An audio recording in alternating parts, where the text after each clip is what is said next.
Baseball pitcher, the battle. Steve Carlton versus Tom Glavine, the battle of the lefties. Who was the better player? Well, I'm going to start with Steve Carlton first. I was a huge fan of the lefty. I used to really like the way he pitched. And then remember when he played with the St. Louis Cardinals. Interesting statistic. He accounted for like half their wins one year when he won the Cy Young. I think it was in '73 or so. It was crazy year where he was represented over half their wins. He was a dominant left-hand pitcher. Before Randy Johnson blew up and passed him on the strikeout list, Carlton was the standards. Him and Nolan Ryan used to battle every year for who had more strikeouts, and I was more of a Steve Carlton fan because I thought he could do more with his pitching. I liked his velocity, and I thought he was a better pitcher. Still do. And he went to Philadelphia. He had great success. He fit in really well when they started winning with that team.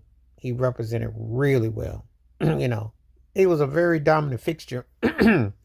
Also, he could flat out hit too. He was he was a pitcher that I really dug. I liked what he was representing at the time with his pitching prowess and his versatility. He was known as Lefty. He had a nickname. And he had a very strong command of the plate. You just felt like he was going to get the job done. He just had that kind of ability. And I thought that he was a dominant pitcher. He compiled a 329, 244 record. He's only one of 24 pitchers to win 300 games. The magical 300. I said only 24 pitchers have ever done that. That is not that common.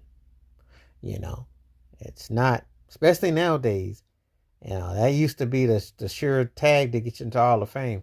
And pitchers don't pitch like they used to. So that's another testament to his greatness and his durability. He's around for a long time, two-time champion. And he was one of those guys that you had to deal with. Steve Carlton was the truth. He was the business. He's one of the best to ever do it. Then we get to Tom Glavine, who won 305 games, lost 203.